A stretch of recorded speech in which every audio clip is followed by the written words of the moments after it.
Assalamualaikum warahmatullahi wabarakatuh. Alhamdulillahi rabbil alamin. Wassalatu wassalamu ala asyrafil anbiya'i wal mursalin wa ala alihi wa sahbihi ajma'in. Asyhadu an la ilaha illallah wahdahu la syarika lah wa asyhadu anna Muhammadan abduhu wa rasuluhu. Allahumma salli wa sallim ala nabiyyina Muhammad wa ala alihi wa sahbihi wa man tabi'ahum bi ihsanin ila yaumiddin.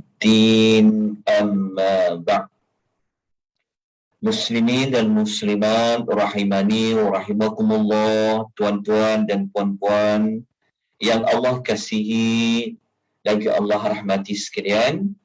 Alhamdulillah, pada pagi ini, hari Ahad, minggu yang kedua, pertemuan kita secara 2 kali dalam sebulan, iaitu kita akan bersama-sama mentadabbur ayat yang terkandung di dalam suratul Baqarah, ayat Al-Kursi. Alhamdulillah, pada pagi ini merupakan sambungan siri yang lalu, yang mana kita berada pada siri yang ke-8 dalam tadabbur ayat Al-Kursi, yang majlis ilmu kita pada pagi ini dianjurkan oleh Biro Agama Fikra Berhad. Kita ucapkan, kita doakan jazakumullahu khaira, semoga Allah memberikan ganjaran kepada mereka semua, khususnya kepada penaja kita pada pagi ini, penganjur kita, dan juga kepada tuan-tuan dan puan-puan. Diucapkan semoga Allah memberikan ganjaran kepada tuan-tuan dan puan-puan di atas komitmen, di atas usaha tuan-tuan dan puan-puan mengikuti majlis ilmu kita pada pagi ini. Di manapun kita berada, kita mohon sentiasa rahmat dari Allah, kita mohon keberkatan dari Allah Subhanahu wa Ta'ala. Sebelum kita teruskan kepada pembelajaran kita pada pagi ini, saya ingin memaklumkan dan juga ingin memohon pengesahan dari tuan-tuan dan puan. Sebelum itu, adakah suara saya boleh didengari dengan baik atau bagaimana? Jelas, Alhamdulillah. Okey, nota yang saya paparkan nampak dengan jelas? Nampak. Nampak, Alhamdulillah. Baik, jika ada mana-mana gangguan dari sudut talian, saya mohon nanti maklumkan, ya, kerana saya berada di kampung. Jadi saya bergantung sepenuhnya kepada talian handphone.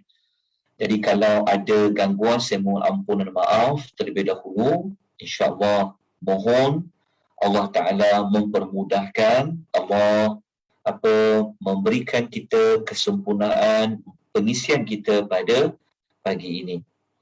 Jadi kita terus kepada bukti yang kelima. Bukti kelima ni bermakna kita akan mengakhirkan pengisian kita pada pagi ini siri yang ke-8, bukti yang kelima, yang mana bukti yang kelima ini merupakan bukti, salah satu bukti yang menunjukkan bahawa Allah Subhanahu wa Ta'ala merupakan Tuhan yang satu-satunya yang layak dan berhak untuk diibadahi. Tiada Tuhan-Tuhan lain, yang tiada makhluk lain yang patut dianggap ia sebagai Tuhan. Hanya Allah Subhanahu wa Ta'ala yang layak digelar ilah sebagai sembahan dan ibadahan kita semua. Kenapa? Maka dalam ayatul kursi ini memberikan kita ilmu. Ya, ayat al-kursi ini mengenalkan kita kepada Allah. Kita kenal Allah kita. Kita kenal Tuhan kita yang menciptakan kita dan sebagainya. Jadi moga-moga biarlah hidup kita ini mati dalam keadaan mengesahkan Allah. Jadi bukti yang kelima ni dia berkaitan dengan syafaat. Ayatnya berbunyi, A'udzubillahi minasyaitonirrajim, man dzalladzi yashfa'u 'indahu illa biiznih. Tiada sesiapa pun yang dapat memberikan syafaat di sisinya melainkan dengan izin Allah. Izinnya maknanya izin Allah.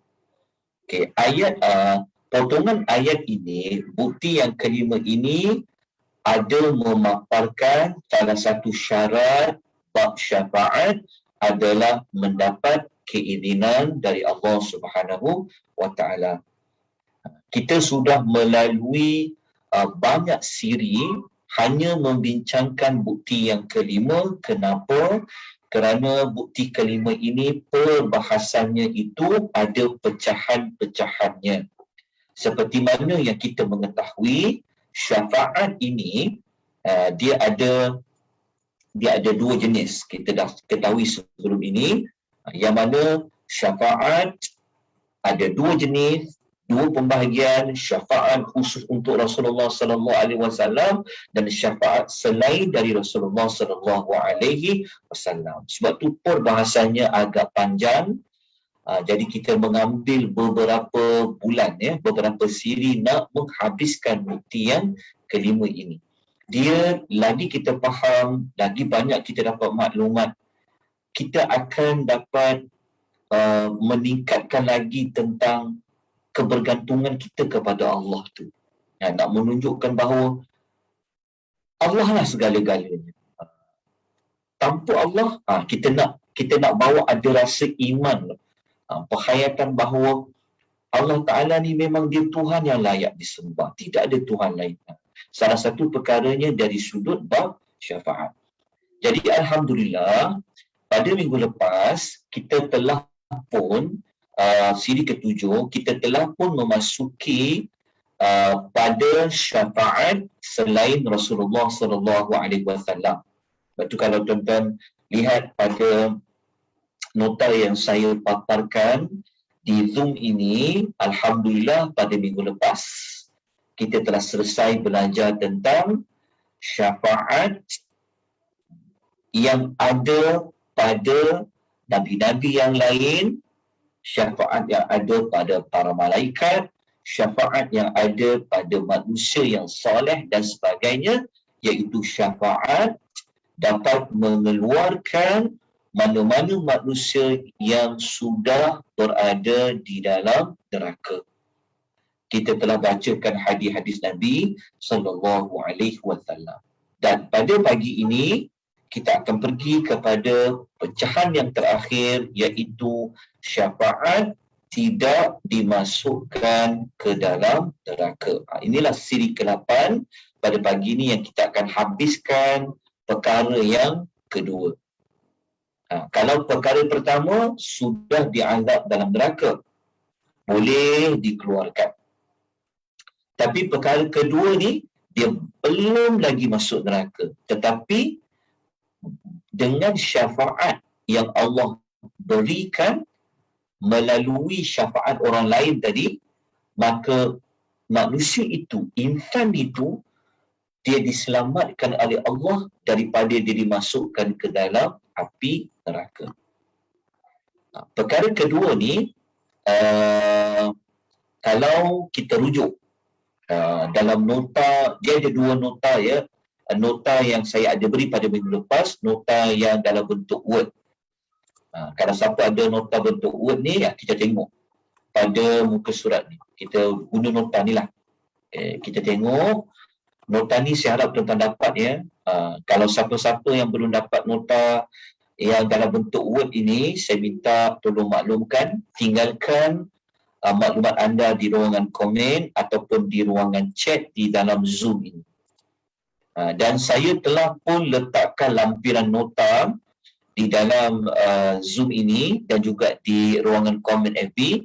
So ambil nota ini di dalam link Google Drive yang telah pun saya letakkan.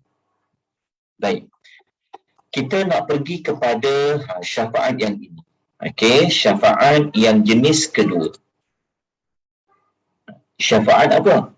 Syafaat kepada sekumpulan manusia yang dia berhak dimasukkan ke dalam neraka. Maknanya dia patut masuk neraka.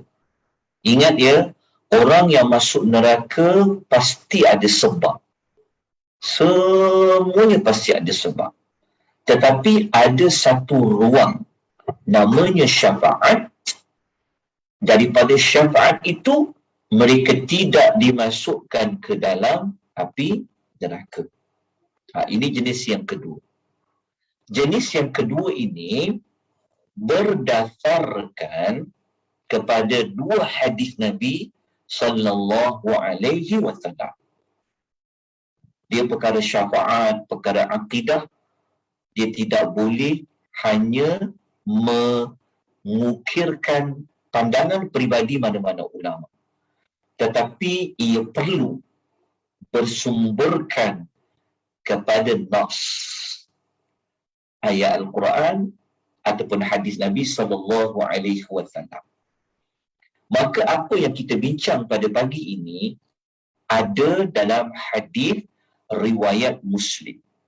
Hadis ini hadis riwayat Muslim, hadis sahih, yang mana sabda Nabi sallallahu alaihi wasallam, "Ma min rajulin muslimin", setiap muslim yang meninggal dunia, yamutu, ataupun tidaklah mana-mana muslim, orang Islam, yang dia meninggal dunia, fayaqumu ala janazatihi, lalu jenazahnya disembahyangkan, disolatkan, arba'una rajulan, oleh 40 orang lelaki. Okay, ada 40 orang lelaki yang menyembahyangkan semana-mana jenazah orang Islam. Lepas tu 40 lelaki ini pula apa? La yusyrikuna billahi syai'an. Syarat kedua, mereka tidak menyekutukan Allah dengan sesuatu apapun. Maksudnya kalaulah kita contoh, okay, apabila kita meninggal, na'udzubillah, moga Allah jauhkan kita daripada senarai orang yang akan pergi ke dalam, dimasukkan Allah ke dalam neraka. Tapi jika berlaku dengan ketentuan Allah, keadilan Allah, maka orang yang menyembayangkan kita, bermula daripada imam yang salatkan, termasuk makmum-makmum yang salatkan kita, dan jika imam termasuk makmum itu sampai kepada bilangan 40 orang, dan kesemua yang sembahyangkan kita 40 orang tu, bermula daripada imam, termasuklah kepada makmumnya, mereka tidak mensyirikkan Allah dengan sesuatu, illa syafa'ahumullahu fihi, maka Allah memberikan syafaat kepada si mati. Ini jawapan dia. Bahagian kedua. Allah memberikan syafaat kepada si mati. Apa syafaat kepada si mati tu? Kalau kita sebut bab solat jenazah, jenazahnya disembahyangkan. Okey, agak kita tahu kan, kalau kita menyembahyangkan jenazah, apa yang kita minta pada Allah dalam solat jenazah? Kita semua sedia maklum.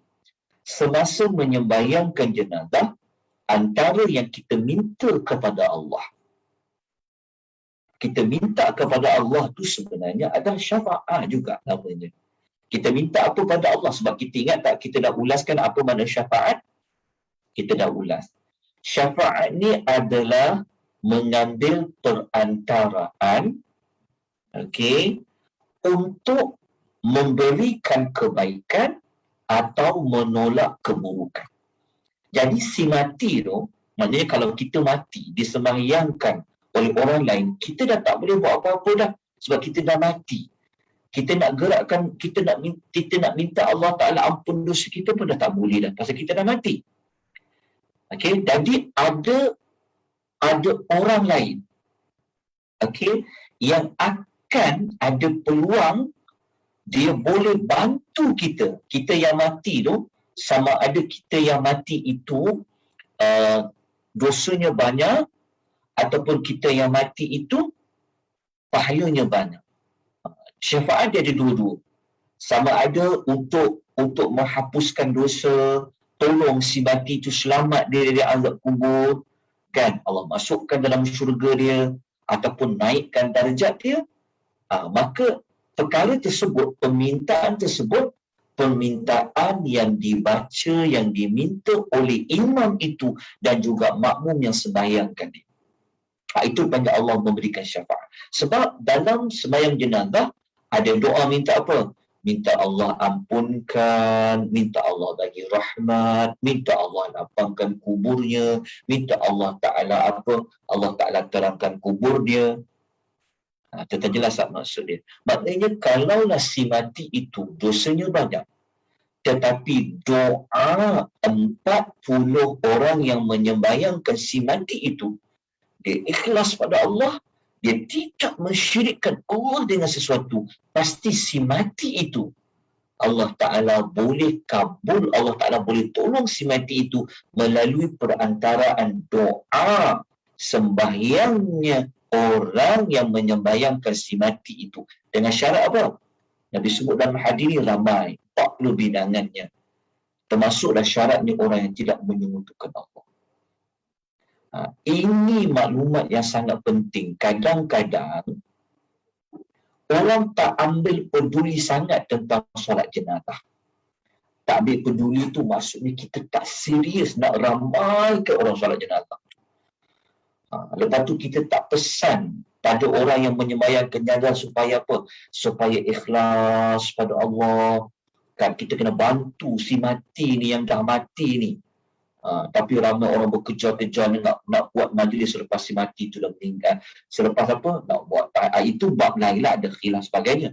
Tapi sunnah, peluang yang sangat terbaik adalah menyembahyangkan si mati.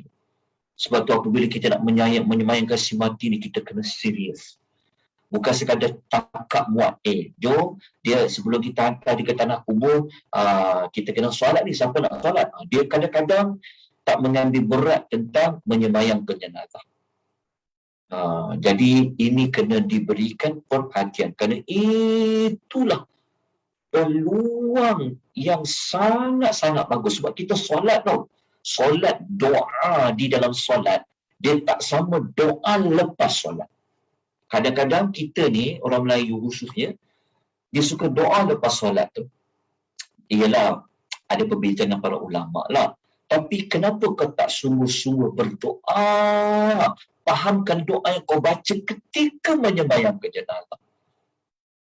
Jadi inilah sepatutnya yang kita lakukan.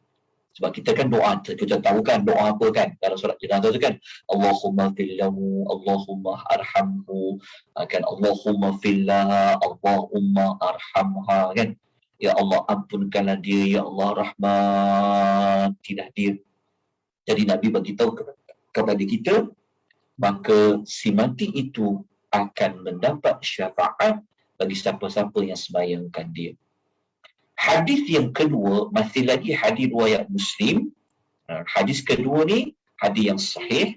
Memang kita boleh jadikan dia sebagai hujah, rujukan dan pengamalan. Seperti mana kata Nabi sallallahu alaihi wasallam, "Ma min mayyitin", setiap orang mati, okey, yang ditusalli alaihi ummatun minal muslimin, yang disembahyangkan oleh 100 orang yang Islam, ya bulughuna mi'atah, sampai pada 100 orang tadi. Lepas tu kulluhum yashfa'una lahu illa syuffi'u fihi. Kesemua mereka tadi, yang 100 orang tadi, okay, dalam ni dia ada pertambahan nak menunjukkan ramainya. Nabi sebut dalam jumlah 100 orang. Dan yang ke-100 orang tadi tu, mereka semua, kita fahamlah, doa kan, selawat kepada Nabi dalam solat. Oh, besar fadilat selawat pada Nabi ni. Lepas tu pula doa kepada si mati tu. Kan, kita tahu tuan-tuan ya, salah satu hak si mati, sebab dia Islam, maka kita perlu menunaikan dari sudut solat kepada dia. Maka kesemua mereka ini meminta syafaat untuknya, maka Allah mengabulkan permintaan syafaat mereka itu. Jadi kalau kita baca pada hadis, disebut syarat dia 100 orang. Jadi kita kena gabungkan syarat dari sudut bilangan yang ramai plus dengan yang kedua ni, tidak mensyirikkan Allah. Kena gabungkan dua hadis ni untuk melengkapkan syarat-syarat si mati itu dia boleh mendapat syafaat.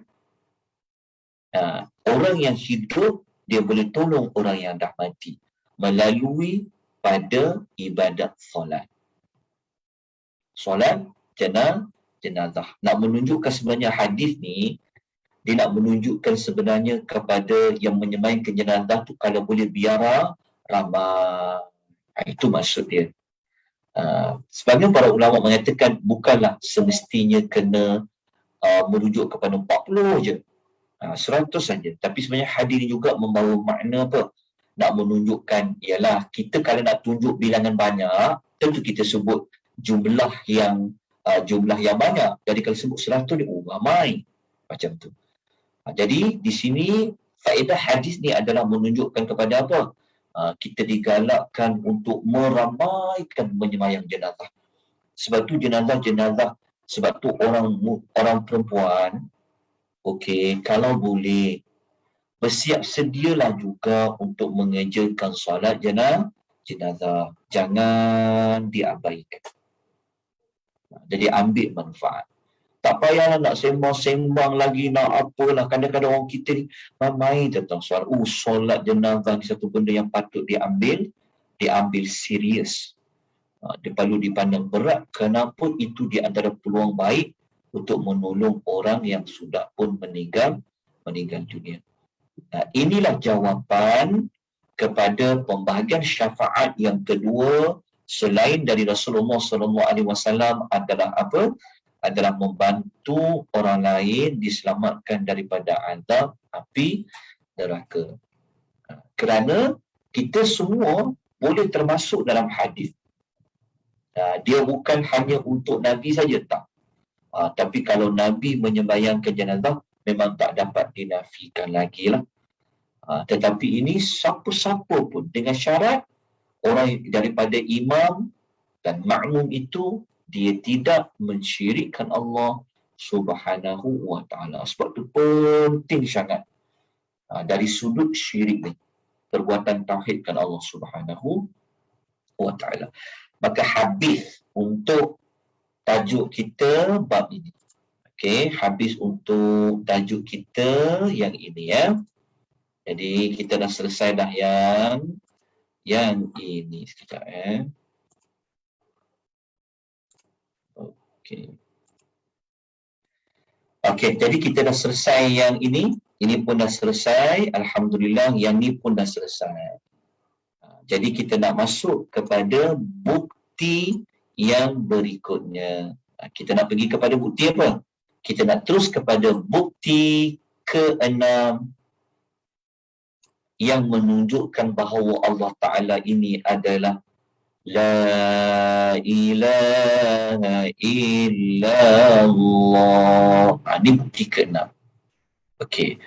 Untuk mengingatkan semula dan mengukuhkan semula pendekatan dalam tadabbur ayat Al-Kursi ni, kalau tuan-tuan dan puan masih ingat lagi, ibu-ibu kalau masih ingat lagi, waktu siri permulaan tadabbur ayat Kursi, kita telah nyatakan bahawa pendekatan yang kita guna untuk tadabbur ayat Kursi ni adalah dengan buat apa? Kita nak gunakan kaedah mengemukakan 12 bukti Allah itu adalah la ilaha illallah. Lepas tu kalau kita tengok dekat ayat depan kan, Allahu la ilaha illahu. Apa bukti pertama Allah ni la ilaha illahu? Bukti pertama berada pada kenyataan Allah itu Al-Hayyu. Bukti kedua Al-Qayyum. Bukti ketiga la ta'khudhuhu sinatun wala naum. Bukti keempat duduk pada potongan ayat lahu ma fis samawati wa ma fil ard. Bukti yang kelima yang kita alhamdulillah telah selesaikan pada pagi ini, Man dhalladhi yashfa'u 'indahu illa bi'idhnih. Dan bukti yang keenam yang kita akan memulakan mempelajari pada pagi ini, iaitu potongan ayat ya'lamu ma baina aydihim wa ma khalfahum. Bukti keenam ni dia ada kaitan tentang ini. Ya'lamu. Allah sentiasa mengetahui. Kalau yang kelima tajuk pasal syafaat. Kalau bukti yang keempat cerita tentang kepemilikan.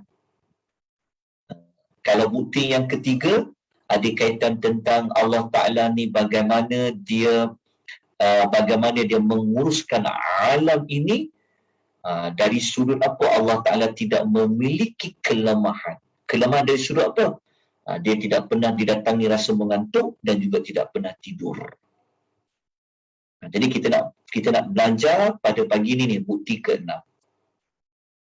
Jadi saya harap tuan-tuan dan puan jelas, boleh ikuti pendekatan dalam setiap pertemuan kita dalam tadabbur ayat Al-Kursi. Satu ayat saja 255, tetapi kalau kita belajar dia, kita boleh jumpa ada berapa bukti? 12 bukti.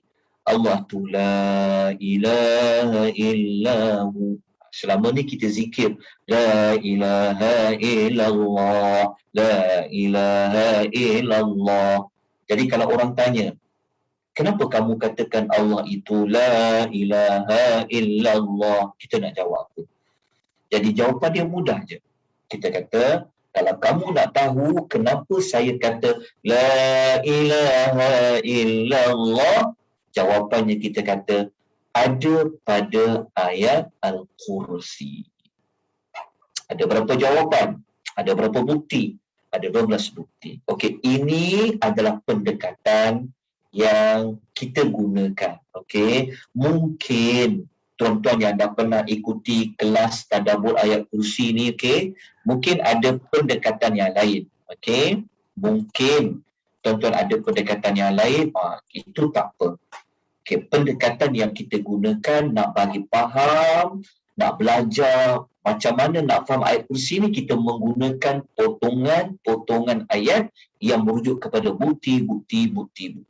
Moga-moga membantu kita yang selalu baca ayat kursi ni 8 kali paling sedikit. Okey, sehari semalam apabila kita ulang 8 kali tu, kita mengulang apa? 12 bukti Allah tu la ilaha illallah. Cuba bayangkan kalau kita ulang sebanyak 8 kali baca ayatul kursi, kita dah kata 12 bukti. Memanglah kita tak sebut 12 bukti tu, tapi waktu kita baca tu, kita yang belajar ni, kita ingat balik. Kalau kita lupa, tengok balik nota yang kita berikan.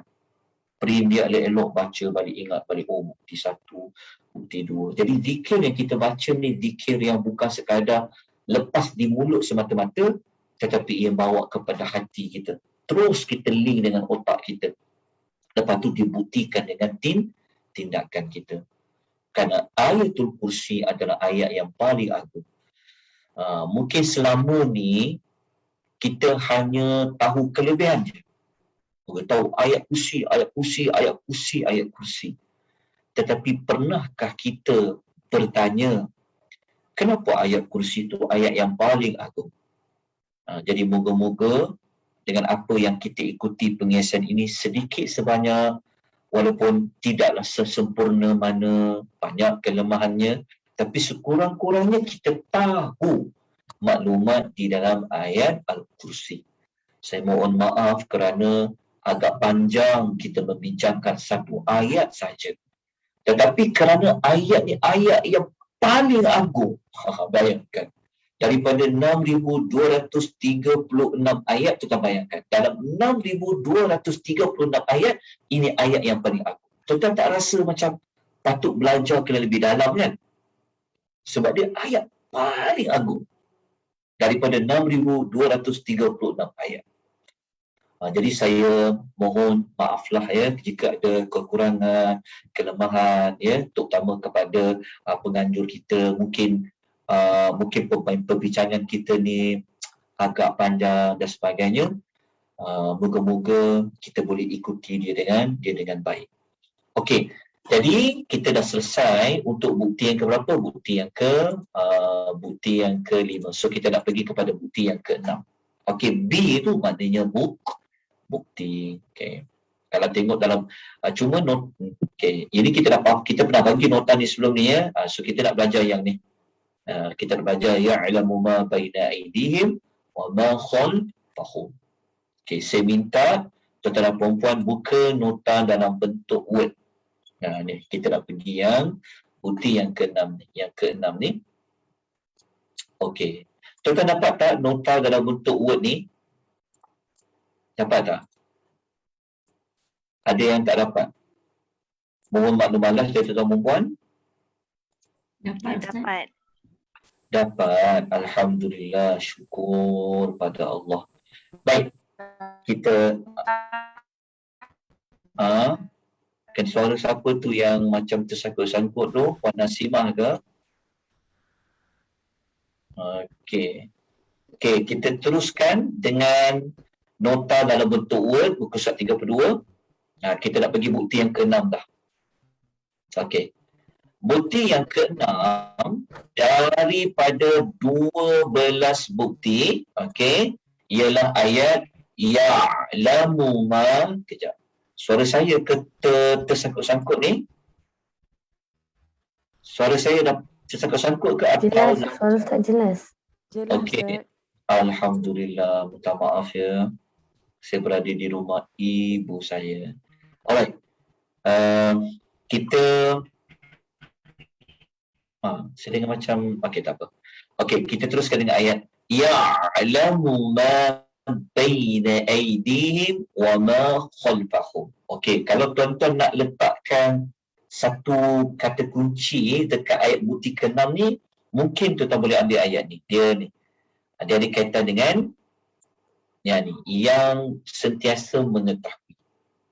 Kalau yang bukti kelima, kata kuncinya syafaat. Macam tu. Jelas faham tak maksud saya?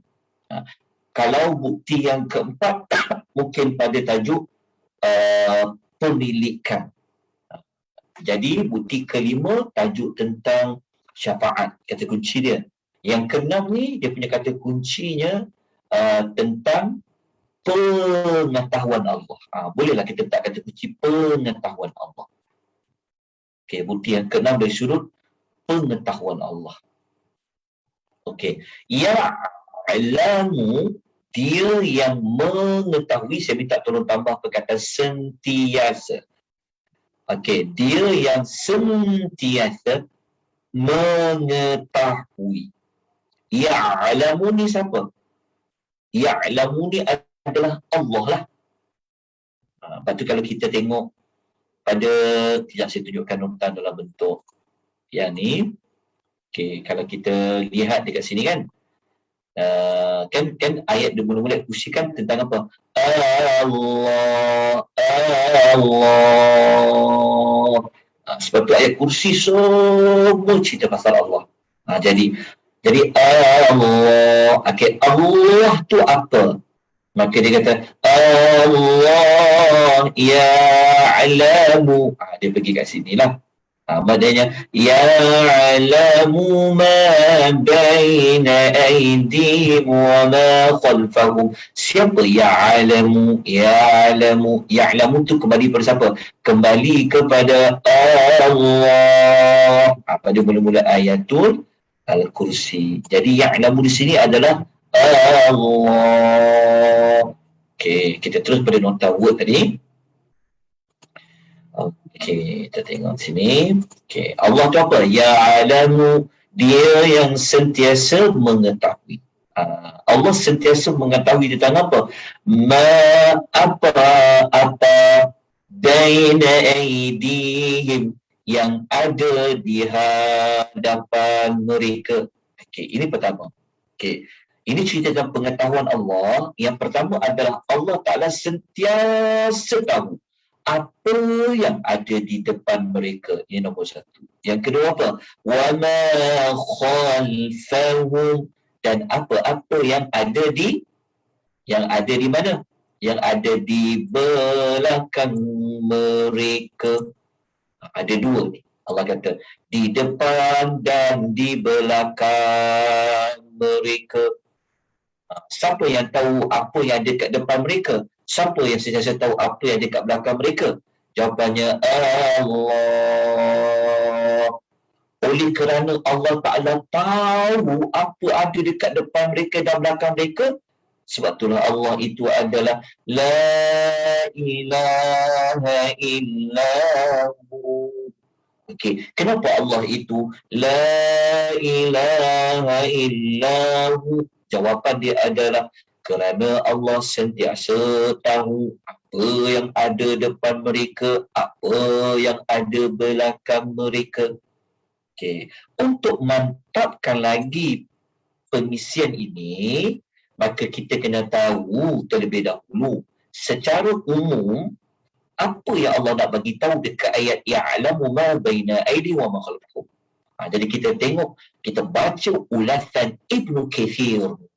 Ibnu Kathir dia menjelaskan potongan ayat ni, bukti yang keenam ni, dia kata ini adalah sebagai bukti yang menunjukkan bahawa ilmunya. Ni kita kata tadi, kata kunci dekat bukti kelima ni cerita tentang apa? Pengetahuan Allah.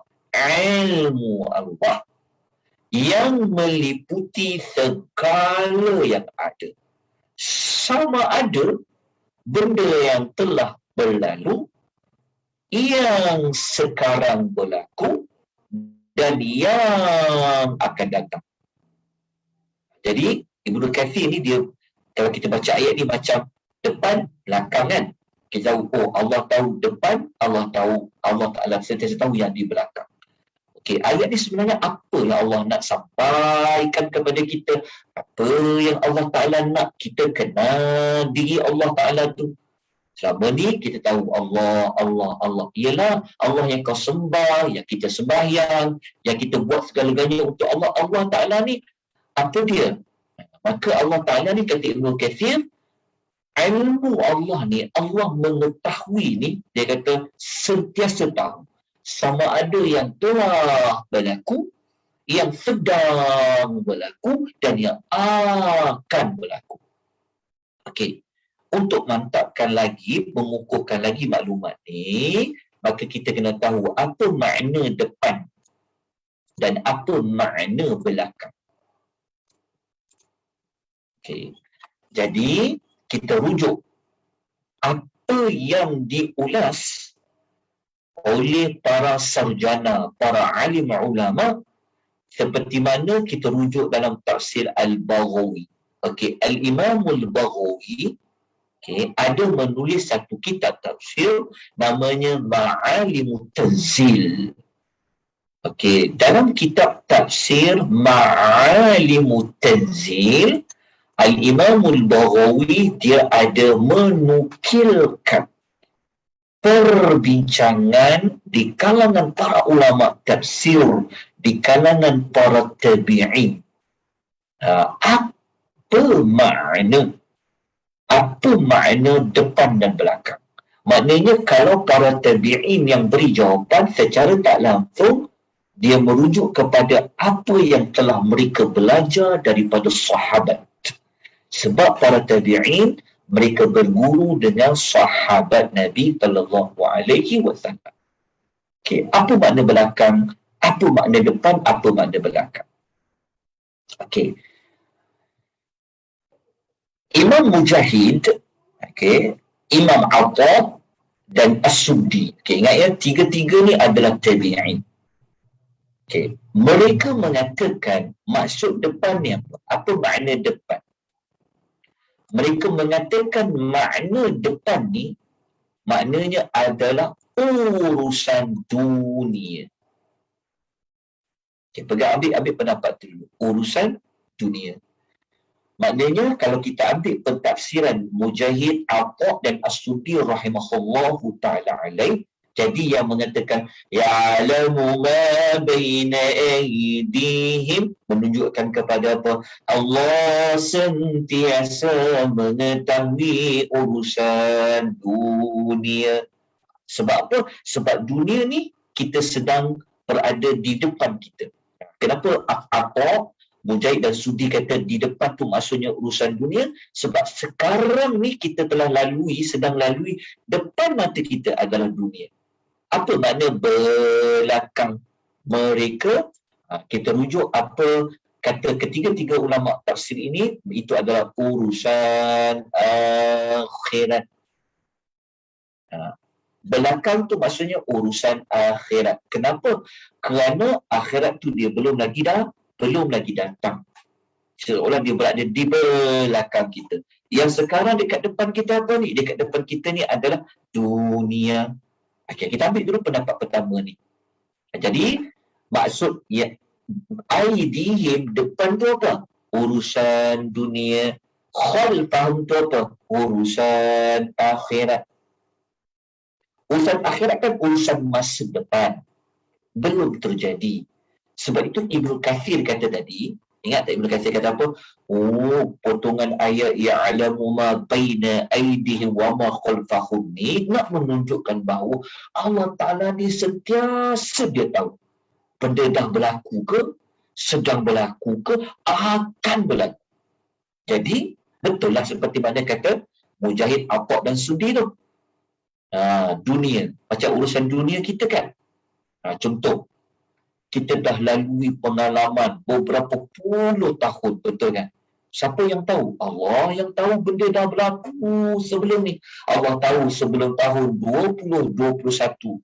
Kan? Kita nak masuk penghujung 2022. Allah tahu apa yang telah terjadi sebelum tahun 2022. Allah tahu. Betul tak? Termasuk apa yang akan berlaku nanti, tak perlu tunggu 2022. Nun di akhirat sana, Allah pun tahu. Jadi kalau kita dapat dunia, ya Allah, maknanya betul lah Allah Ta'ala tu memang satu-satunya Tuhan. Kan? Yang kita layak sembah, layak kita ibadat. Okay.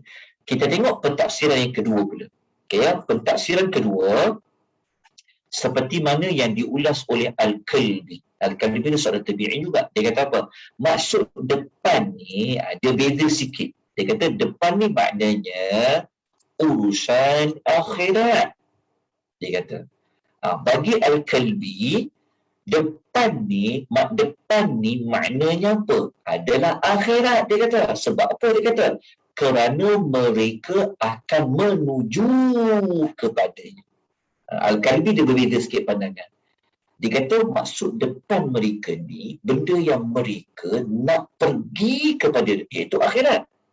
Maksud di belakang ni apa? Maknanya urusan dunia.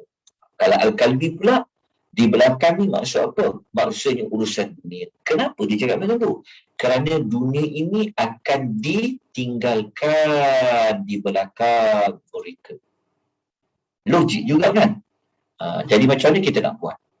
Macam mana kita nak ambil pendapat yang mana? Dua-dua ini kita boleh gunakan di dalam mentafsirkan ayat. Maksudnya apa? Nak menunjukkan apa? Kita ulaslah. Nak pegang pendapat kata depan tu dunia ke? Kita nak kata depan tu akhirat ke? Dia tetap menunjukkan kepada apa? Allah Ta'ala tu sentiasa tahu benda yang berlaku, benda yang akan berlaku, dan benda yang terjadi sekarang. Dia tetap sampai kepada maksud ayat tersebut. Jadi dua-dua pendapat ini kita boleh pegang dia. Okey, kalau nak mentafsirkan depan tu maksudnya urusan dunia, boleh. Nak mentafsirkan belakang ni urusan akhirat pun boleh. Seperti mana yang diulas oleh para ulama tabi'in di dalam ayat ini. Tuan-tuan, kalau kita faham ulasan ni, maknanya hidup kita ni sebenarnya ia berada di dalam pengetahuan Allah. Betul tak? Siapa tahu tahun depan apa lagi yang akan berlaku? Tak ada siapa boleh ramal. Tahun depan 2022 apa yang berlaku? Tak ada orang pun tahu. Yang esok pun kita tak tahu kita nak ramal apa. Apatah lagi kalau bertahun-tahun, apatah lagi kalau alam dia di akhirat. Kita yang semalam berlaku pun kita dah tak ingat dah. Apatah lagi nak mengingat kembali satu persatu yang berlaku 10 tahun dulu, 20 tahun dulu. Kita pun dah tak ingat. Kita mungkin ingat sikit-sikit, tapi kita tak ada ingat spesifik. Apa perkara dalam 24 jam tu? Tapi yang tahu siapa? Yang tahu adalah Allah.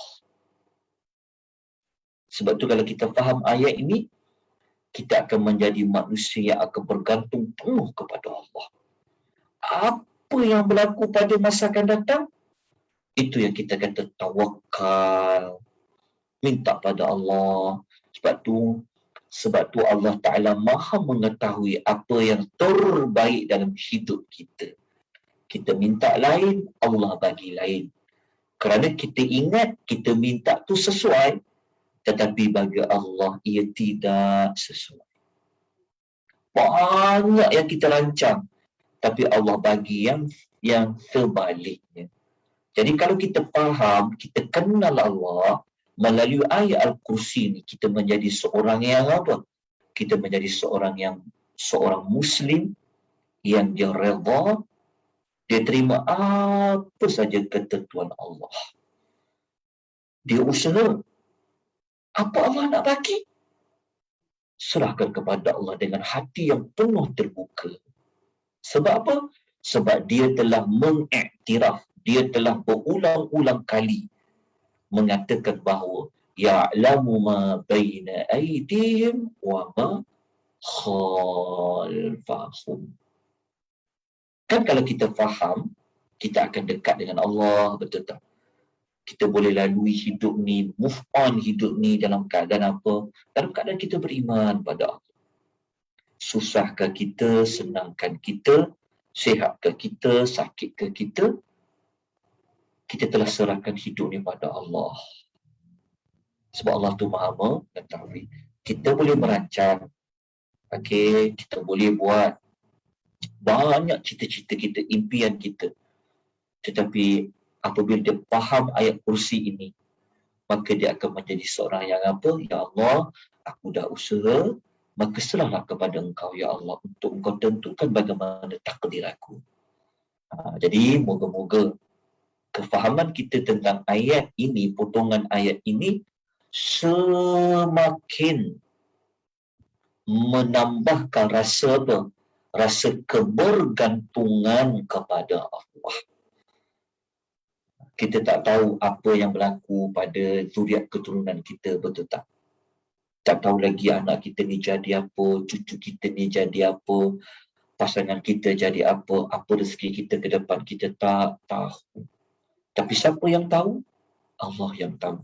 Sepatutnya kita ni kuat tawakal pada Allah, kuat kita bergantung kepada Allah Azza wa Jalla. Secara tak langsung, potongan ayat ni dia membantu kita memahami kenapa selama ni kita kata Allahus Samad, Allahus Samad, Allahus Samad, kan? Allah adalah tempat makhluk bergantung. Rupa-rupanya salah satu kebergantungan kita kepada Allah, Allah mengetahui apa yang kita tidak tahu. Bahkan yang ke depan tu pun kita tak tahu. Macam manalah masa depan kita di hari akhirat. Adakah kita menerima buku dengan tangan kanan, menerima buku dengan tangan kiri? Alam kubur di depan mata kita ni pun kita tidak tahu. Tetapi kalau dalam jiwa kita ada Allah, maksudnya jiwa ni maksudnya iman kita itu dengan Allah, insya-Allah selamat hidup kita dunia dan hari akhirat. Inilah yang kita nak dapat daripada ayat Al-Kursi ni. Okey. Jadi ayat ni tuan-tuan, kalau nak kukuhkan lagi, sebenarnya maklumat ni bukan ada ayat kursi je tuan-tuan ya, potongan ayat-ayat ya'lamu ma baina aydihim wa ma khalfahum. Tetapi ada dalam ayat lain, cuma kita je tak perasan. Contoh dalam surah Taha ayat 110, jumpa maklumat sama juga. Ya'lamu ma baina aydihim wa ma khalfahum. Surah Anbiya pun ada ayat 28. Jumpa lagi. Ya'lamu ma baina aydihim wa ma khalfahum. Jumpa dalam surah Al-Hajj juga ayat 76. Ya'lamu ma baina aydihim wa ma khalfahum. Jumpa lagi dalam ayat lain tapi ada kaitan dengan ilmu Allah. Tapi kenapa kita dah khatam Quran banyak kali, baca ayat-ayat dalam surah Al-Hajj, Al-Anbiya, surah Taha, ayatul kursi, kenapa jiwa kita masih lagi nak cari salah Allah? Kenapa jiwa kita selalu nak memberontak? Kenapa jiwa kita kadang-kadang kita salah sangka pada Allah? Kenapa kita ni kadang-kadang nak menyalahkan takdir kita? Kenapa kita berat hati kan dengan apa yang Allah telah aturkan dalam hidup kita? Jawapannya salah satu darinya, kemungkinan kita tidak memahami apa yang kita baca. Yang kedua, kita memahami apa yang kita baca. Mungkin kita tidak dapat nak jadikan ia sebagai penghayatan dalam hidup kita. Jadi, sama-samalah kita berubah. Kita menjadi hamba yang sentiasa berlapang dada. Apa saja yang Allah nak takdir dalam hidup kita, dengan asbab kita usaha, kita dah buat semua-semua, maka serahkan kepada Allah.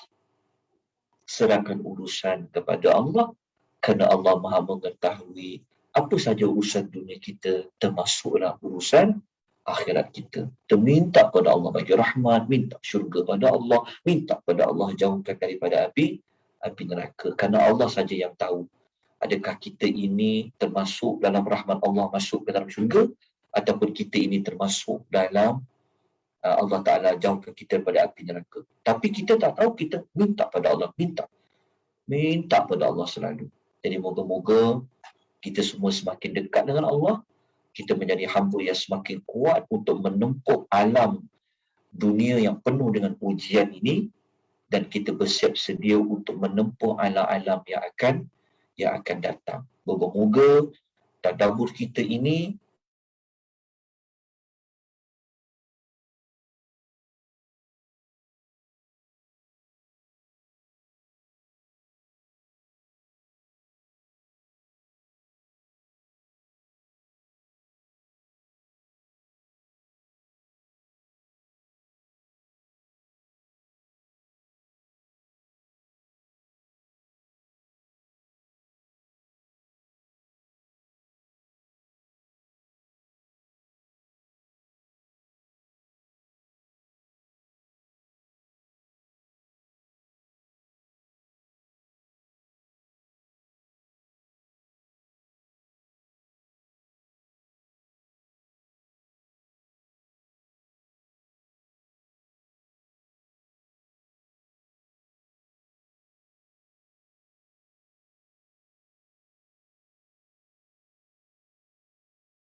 okey. Tuan-tuan dan puan ya, maaf ya tadi ada terputus data saya sebab data ni hotspot kan dia guna data. Jadi data tu dah habis. Jadi saya minta maaf atas kekurangan tersebut. Namun begitu syukur pada Allah dapat kita menyambung kembali. Ya, buat pengetahuan tuan-puan ya. Zoom ni kalau kita guna Zoom, kita guna data, memang dia kuat sikit lah apa makan data tu. Tapi tak apa ya. Tak apa. Kita tak perlu berkira sangat dengan data nak bayar mahal sikit internet kadang kita nak kira juga jangan ya. Kita dapat kenal Allah. Iman kita bertambah hari ni Allah itu sudah lebih mahal daripada kita mengira data kita nak kena bayar berapa. Jadi moga-moga Allah Ta'ala berikan kita memberikan kita rasa cinta tu ya, nak cinta pada Allah ni, nak dekat dengan Allah ni. Ya Allah, bukan senang ya. Kalau Allah tak bersihkan hati kita, ya Allah, kita nak dapat rasa iman, faham tak? Kita nak dapat rasa diri kita ni memang yakin sangat pada Allah tu, nak dapat yakin sangat pada Allah tu. Bukan senang sebenarnya. Tapi kita kena minta pada Allah supaya Allah sentiasa membersihkan hati-hati kita. Baik, kita sambung sikit lagi. Ada lagi kita nak ulas. Okey. Tuan-tuan, jelas tak suara saya? Jelas, Ustaz. Jelas. Alhamdulillah. Okey. Nota saya paparkan, nampak? Nampak. Okey. Jadi kita akan tamatkan untuk bukti yang ke-6 ni. Izinkan kita teruskan dengan ayat-ayat lain ya. Ayat-ayat lain ni sebenarnya ayat ni dia akan tambahkan lagi rasa nak bagi kita dapat rasa macam yalah selama ni kita kadang-kadang macam ada juga rasa seperti macam yalah syaitan kan, hawa nafsu kita ni kadang-kadang kita rasa macam kita tak setuju dengan apa yang Allah beri dalam hidup kita kan. Tapi kita belajar ayat-ayat lain untuk kita dapat kenal lagi Allah, bahawa Allah ni dia tahu ni macam mana tahap dia tahu ni kan. Bukan sekadar kita dapat tahu Allah Ta'ala dia tahu benda yang dah berlaku, benda yang akan berlaku, benda yang berlaku sekarang, tetapi kita baca ayat-ayat lain ni untuk kita lebih-lebih lagi dapat menambahkan rasa kita kenal Allah Ta'ala tu dengan kita belajar ayat lain. Kerana ayat-ayat lain ni ayat-ayat yang Allah Ta'ala kata diri dia macam mana. Contoh ya, kalau kita baca surah Al-An'am ayat nombor 80, Allah bagi tahu wasi'a rabbi kulla syai'in 'ilma. Allah bagi tahu pengetahuan Allah ni sentiasa meliputi segala sesuatu. Maknanya apa? Maknanya kata Ibnu Katsir, Allah Ta'ala tak pernah tak tahu. Allah Ta'ala kata Ibnu Katsir apa? Ketika dia ulas ayat 80 ni. Ayat 80 ni dia sebenarnya ada kaitan dengan apa yang kita bincang ni. Cuma bunyi ayat dia tu lain lah. Ayat dia kata Allah Ta'ala ni dia tahu tu pengetahuan Allah tu meliputi segala sesuatu. Meliputi segala sesuatu tu maknanya apa? Kata Ibnu Katsir, Ilmu Allah Ta'ala tu meliputi segala sesuatu, maknanya sehingga tidak ada sesuatu pun yang tersembunyi dari Allah. Kalau kita nak sembunyikan, Allah Ta'ala Maha mengetahui.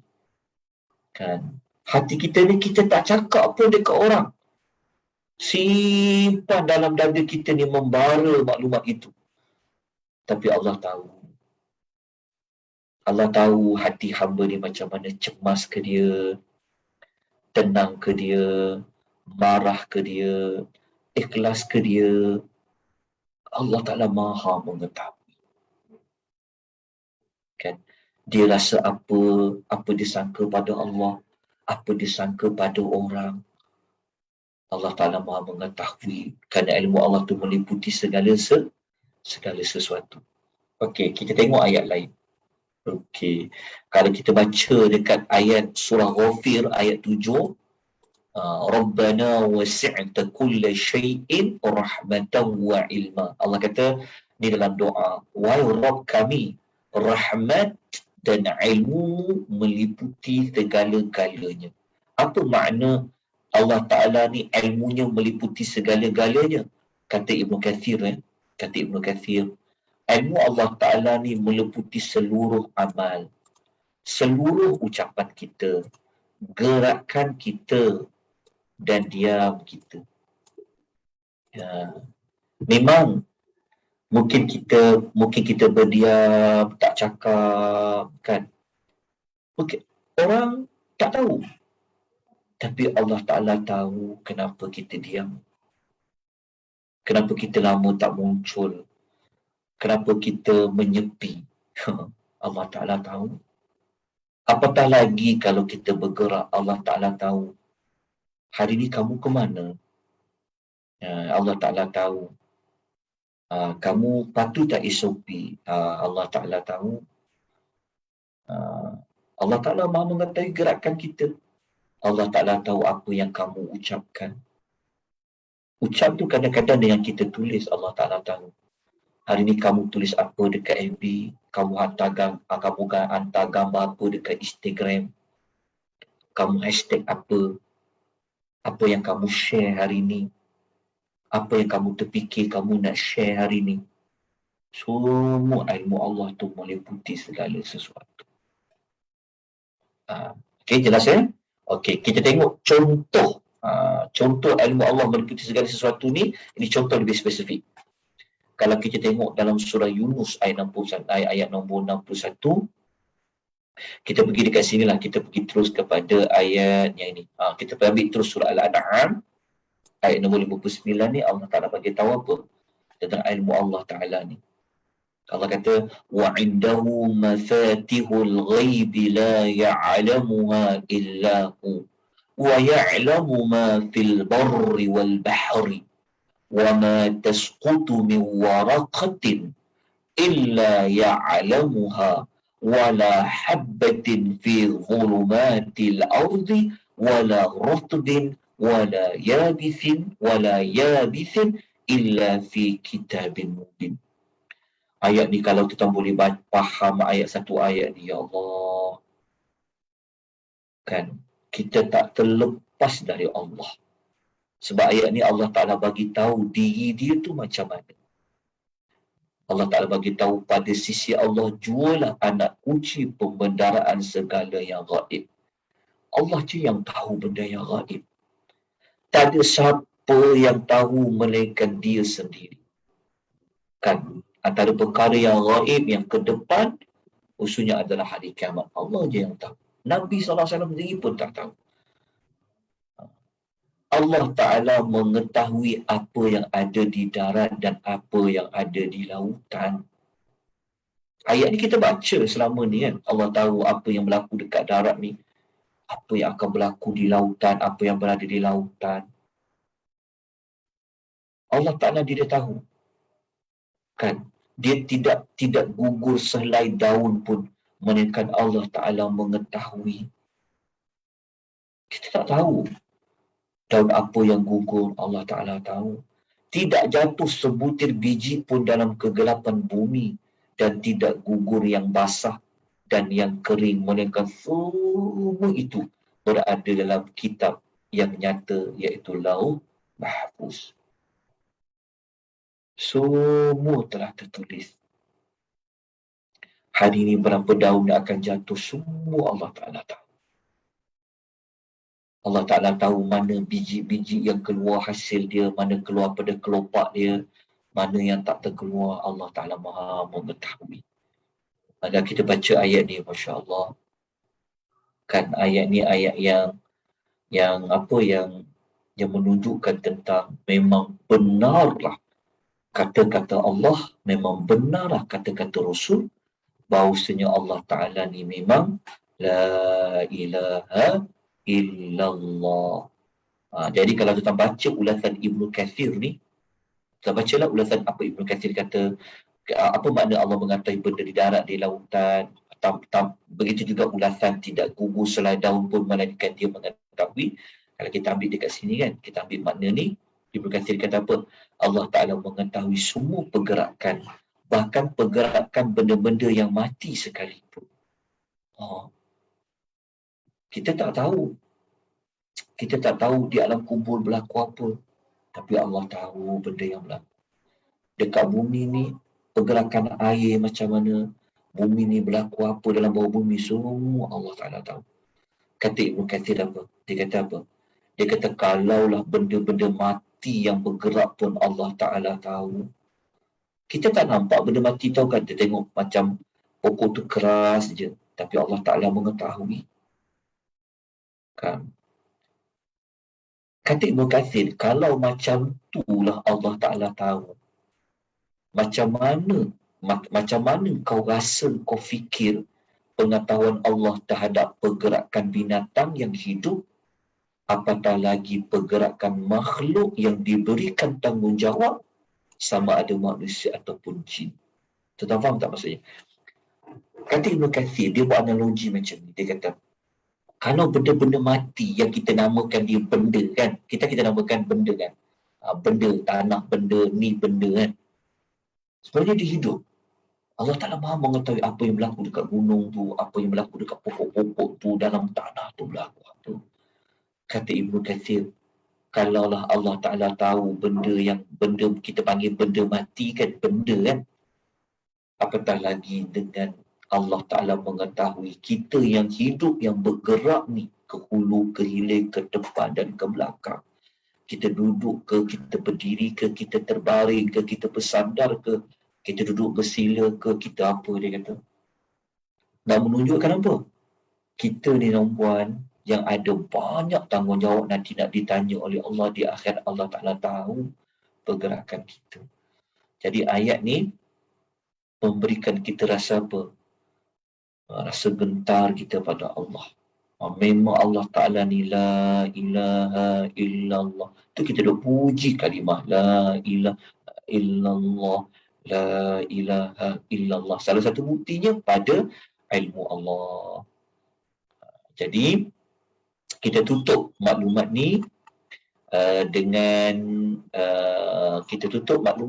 dua ayat ni lah.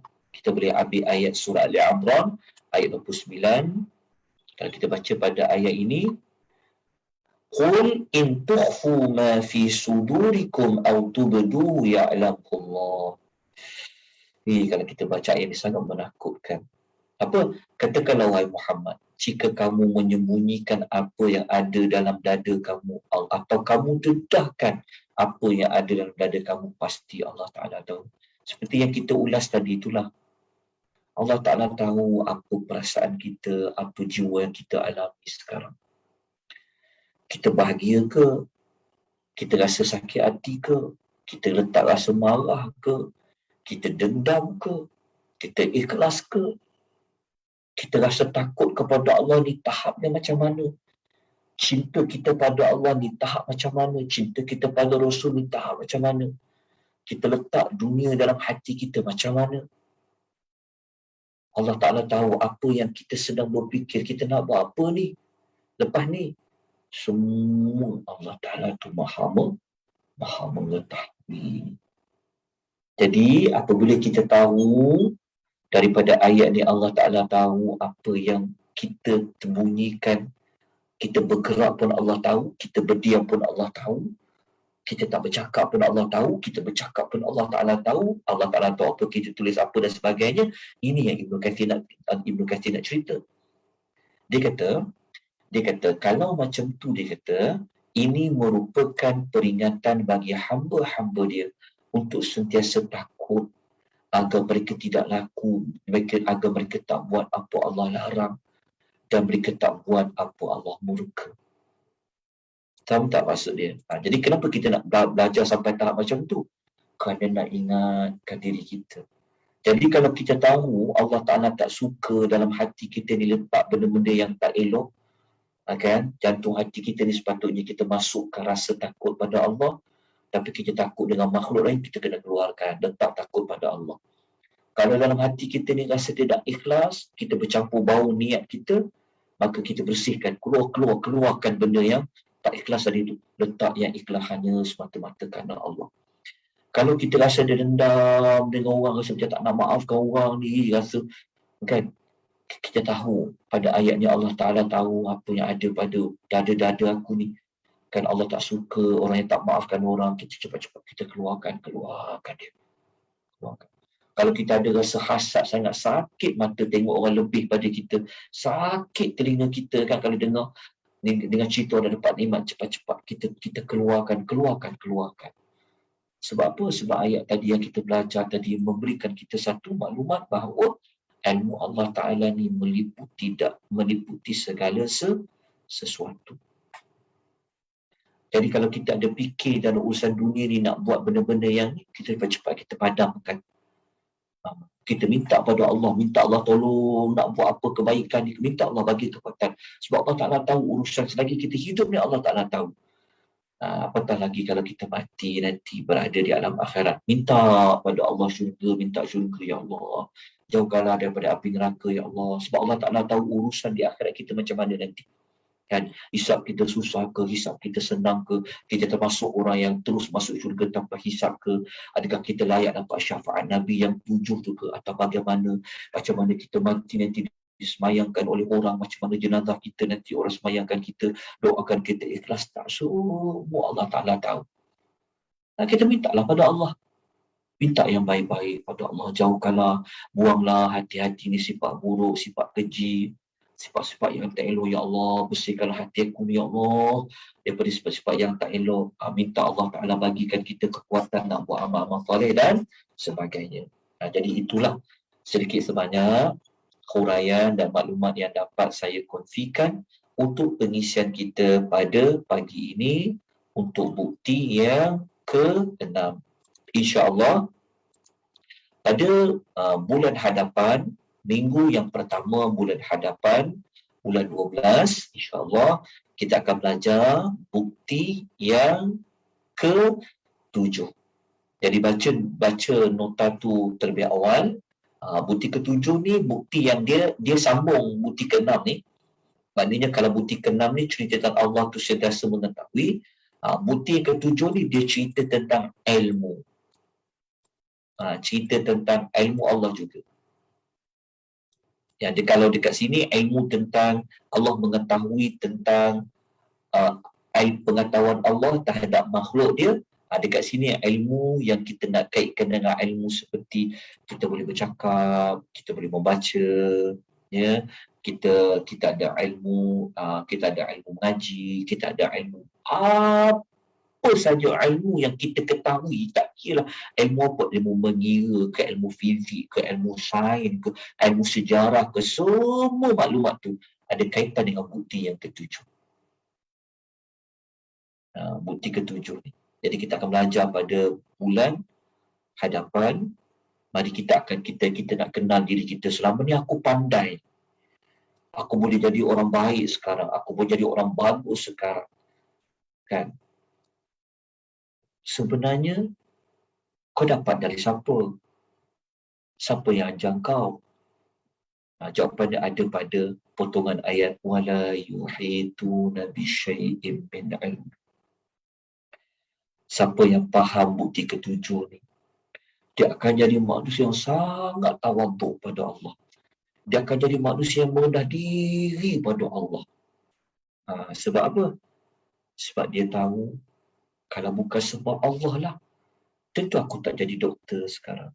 Tentu aku tak jadi guru. Tentu aku tak jadi seorang yang aku tak pandai berniaga. Mungkin aku tak pandai nak berjahit. Mungkin aku tak pandai memasak.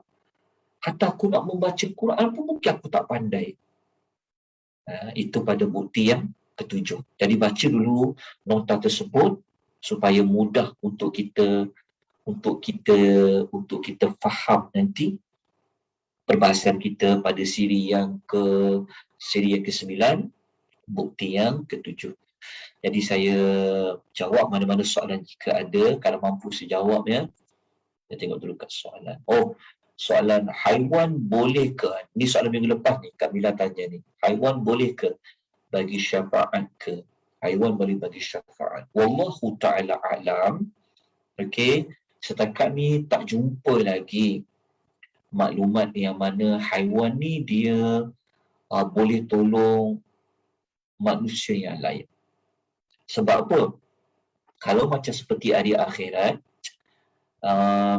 haiwan ni mereka akan dikisah terlebih dahulu oleh Allah, lepas tu mereka akan Allah Ta'ala akan jadikan ia tanah. Kalau kita baca alam akhirat tu seperti ulasan Abu Hurairah, selepas Allah Ta'ala kisah binatang ni, sebab binatang ni akan dibangkitkan di hari akhirat. Okey, dibangkitkan di hari akhirat. Lepas mereka dikisah. Kisah tu maksudnya, kalau ada kambing bertanduk, pernah zalim kawan dia tanduk kambing lain, maka kambing lain tu akan balas pula di hari akhirat. Lepas mereka semua dikisah, Allah Ta'ala akan perintahkan mereka menjadi tanah. Maka mereka semua menjadi tanah. Jadi yang tinggal siapa? Yang tinggal manusia. Sebab tu ada manusia yang dia tengok binatang menjadi tanah. Itu yang salah satu tafsiran ayat yang terakhir dalam surah An-Naba tu. Wa yaqulul kafiru ya laitani kuntu turaba. Ayat tu. Wa yaqulul kafir, berkatalah orang-orang kafir, ya laitani kuntu turaba. Orang kafir kata apa? Dia kata, alangkah baiknya kalau kami menjadi tanah. Itu ayat terakhir dalam surah An-Naba. Kenapa orang kafir dia bercita-cita untuk jadi tanah? Maka salah satu pentafsiran mengatakan bahawa mereka telah melihat haiwan-haiwan ini telah Allah perintahkan mereka menjadi tanah. Allahu ta'ala alam. Tetapi haiwan ni dia boleh dijadikan sebagai peluang untuk kita buat pahala. Dekat situ. Pada haiwan kita boleh buat banyak pahala. Kalau siapa-siapa yang ada mengikuti pengisian dalam Riyadhus Shalihin contohnya, kita pernah sebut dalam Riyadhus Shalihin, kita dapat haiwan-haiwan ni, kita boleh jadikan haiwan ni depan mata kita ni buat pahala. Pada haiwan tu kita boleh dapat banyak pahala.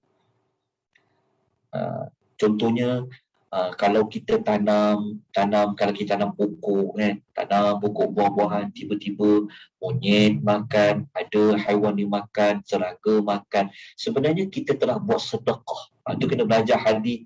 Siapa pernah ikuti kelas Riyadhus Shalihin kan? Lepas tu ada kisah perempuan yang dia melacurkan diri, dia kesian, tengok anjing tu kehausan, dia bagi anjing tu minum, Allah ampunkan dosa dia. Pada haiwan-haiwan ni, kita boleh jadikan haiwan ni sebagai sumber untuk kita dapat pahala. Jelas tak maksudnya? Tetapi pada haiwan ni menakutkan juga. Kalau kita seksa haiwan, takut Allah masukkan kita ke dalam neraka, seperti cerita wanita yang dia kurung kucing dia. Dia tak bagi kucing dia makan, akhirnya Allah masukkan dia ke dalam neraka. Sebab apa? Kerana dia hilang perasaan kasih dia, belas kasihan kepada haiwan. Jadi haiwan ni nak tanya dari sudut dia boleh bagi syafaat pada kita, wallahu ta'ala alam. Ya, sekadar bacaan dapatan, belum jumpa lagi haiwan boleh tolong kita. Kalau ada, mungkin saya tak jumpa, tapi dapatan saya setakat ni saya tak jumpa lah. Tapi pada haiwan, kita boleh dapat banyak pahala pada haiwan-haiwan tu. Pada haiwan tersebut. Wallahu ta'ala a'lam bissawab. Baik, betul ke orang yang kematian anak yang belum baligh, anak itu dapat tarik ibu bapanya masuk syurga? Kira syafaat selain Nabi ke Ustaz? Ya, memang ada hadis tu. Hadis, memang ada hadis yang kematian anak. Pertama, soalan tadi dia kata, sekejap, saya tengok soalan tadi. Soalan tadi dia tanya tentang betul ke orang yang kematian anak belum balik? Ya, jawapannya ada, betul. Kalau siapa yang pernah mengikuti pengisian 62 amalan pembuka pintu-pintu syurga. Okey, kejap, saya tunjukkan nota dia. Okey, siapa yang kalau boleh ambilkan nota tu, ada di antara amalan tersebut. Saya izinkan saya cari sekejap. Nota dia ada. Saya tunjukkan gambar depan je.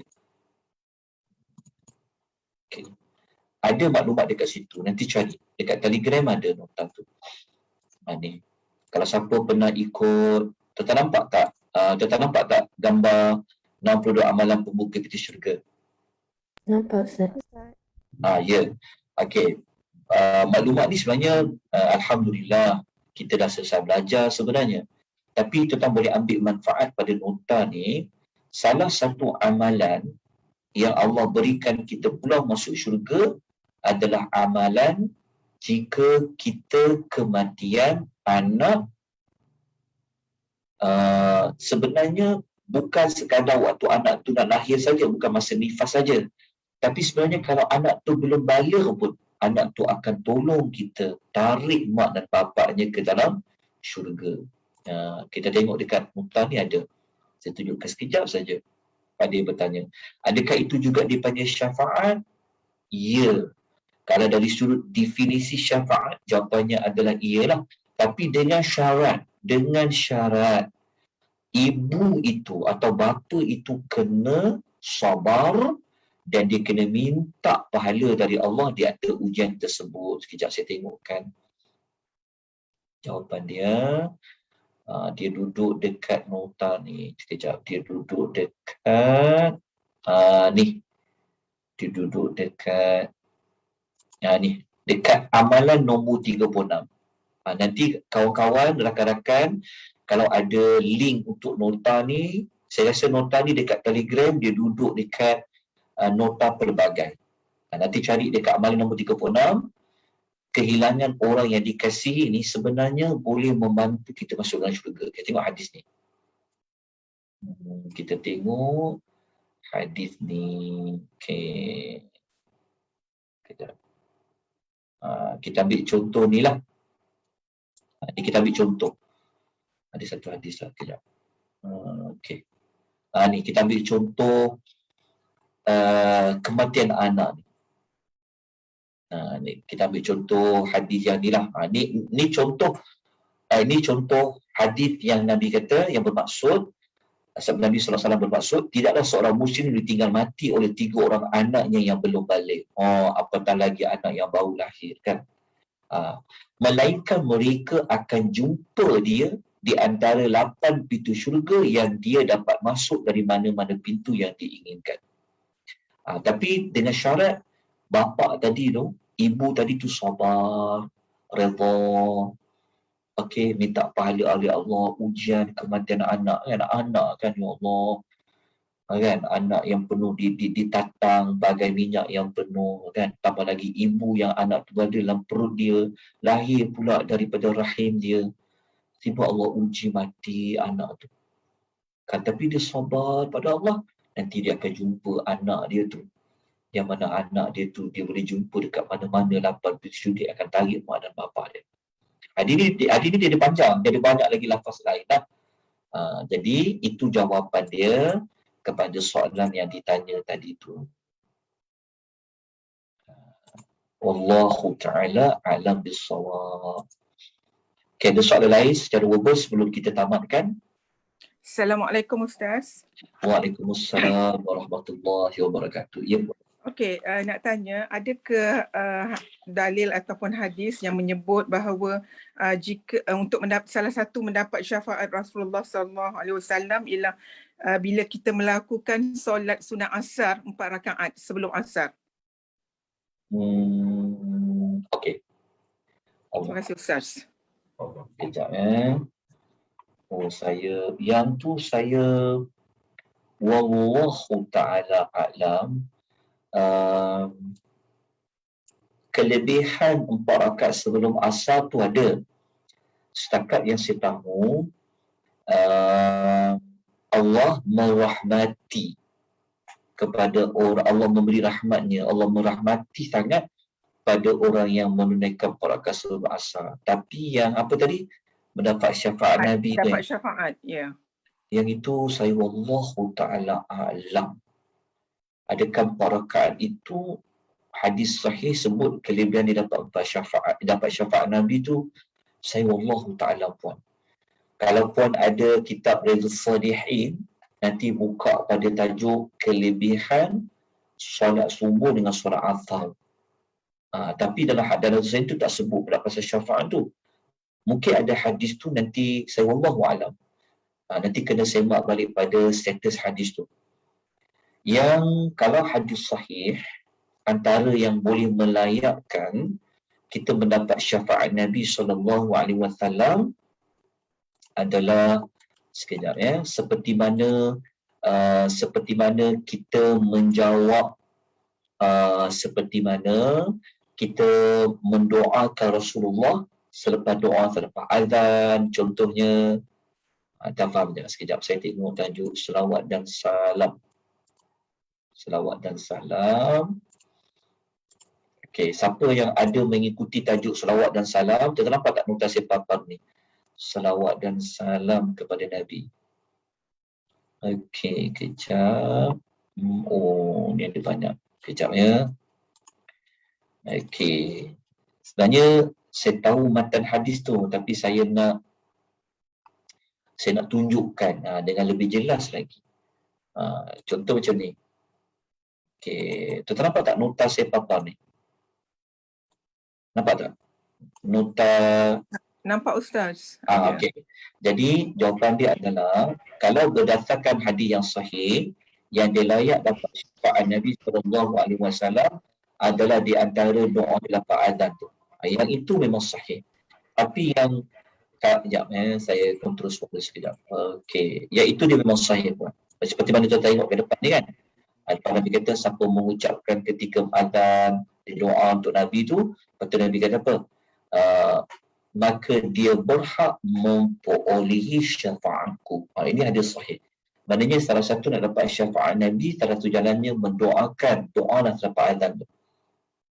Okey, termasuklah orang yang banyak berselawatlah kepada Nabi SAW tu termasuk. Orang yang banyak berselawat kepada Nabi, mendapat selawat dari Rasulullah SAW. Dia termasuklah orang yang banyak berselawat Nabi pun dapat syafaat. Tapi yang hadis tadi saya wallahu ta'ala alam ya. Saya mohon maaf puan, mungkin saya tak tahu. Mungkin ada hadis tu, nanti kalau puan ada jawapan tu, nanti hadis tu mungkin boleh kongsi dalam kelas akan datang. Boleh? Boleh insya-Allah, sebab macam ada terbaca tapi tak pasti dekat mana dapat hadis tu. Yeah. Kalau dapat nanti saya kongsi dengan Ustaz insya-Allah. Boleh juga, nanti kelas lain pun boleh kongsi juga. Ya insya-Allah. Kalau hadis tu sahih kan, kita boleh tiba pakai, ya Allah, satu maklumat yang sangat berharga. Yang kadang-kadang kita tak perasan kan. Tapi yang 4 rakaat tu Nabi disebut tentang dapat rahmat Allah Ta'ala tu betul. Itu ada. Wallahu ta'ala alam bissawab, insya-Allah. Okey, saya berhenti di sini.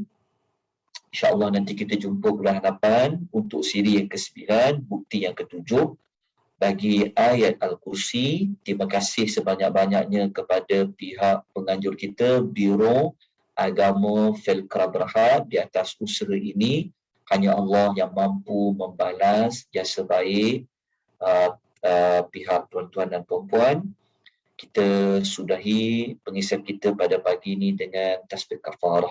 Subhanakallahumma wa bihamdika asyhadu an la ilaha illa anta astaghfiruka wa atubu ilaik. Wabillahi taufiq wal hidayah. Wassalamualaikum warahmatullahi wabarakatuh. Yes, Ustaz.